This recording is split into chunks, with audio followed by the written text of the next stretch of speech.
श्रीराम जय राम जय जय राम। नमस्कार श्रोते हो, श्री ब्रह्मचैतन्य भाग 49 आपण बघत आहोत। परमानंद प्राप्तीची गुरुकिल्ली अर्थात हा की सुबोध गुरूंचा याचं सुंदर निरूपण। लेखिका आहेत प्राचार्य उषा गजऋषी।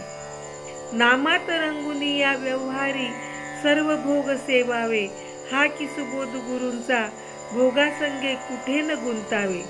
माणसानं प्रपंचात कसं वागावं याबाबत श्री महाराजांनी केलेला उत्तम उपदेश।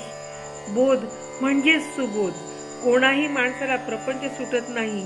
मनुष्य सुखद भोगांसाठी आसुसलेला असतो, दुःखद भोग त्याला नको असतात। पण भोगासंगे कुठे न गुंतावे म्हणजे भोग तर अवॉइड करू शकत नाही, परंतु ते भोगताना जर भगवंताचे अनुसंधान ठेवले तर बॅलन्स जाण्याची वेळच येणार नाही।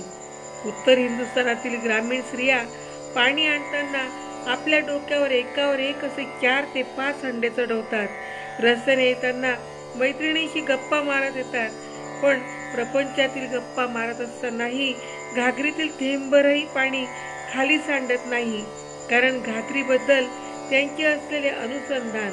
माणसाने हीच वृत्ती ठेवली पाहिजे। कोणत्याही परिस्थितीत आपले मन ईश्वरी मार्गापासून ढळणार नाही याचे भान ठेवले पाहिजे। घार हिंडते आकाशी, चित्त तिचे पिलापाशी, असे आपले भगवंताशी अनुसंधान राहील असे भान असावे। सुखद भोग भोगतानाही ही सर्व भगवंताची कृपा आहे असे समजून त्याची स्तुती करावी। दुःखद भोग आले तर ते माझ्या पूर्वकर्माचे फळ आहे आणि परमेश्वर ते सहन करण्याची शक्ती देईलच असा भरोसा ठेवून विपरीत परिस्थितीलाही आनंदाने सामोरे जावे। सुखद व दुःखद परिस्थितीत स्थितप्रज्ञ राहावे। रामनाम हे जीवनाला आकार देते, वृत्ती बदलते, बहर आणते, स्वर्गसुख दाखविते। रामनाम हनुमंताने घेतले, वाल्मिकींनी घेतले, शबरीने घेतले आणि आपला उद्धार करून घेतला, पण अजूनही ते शिळे झालेले नाही।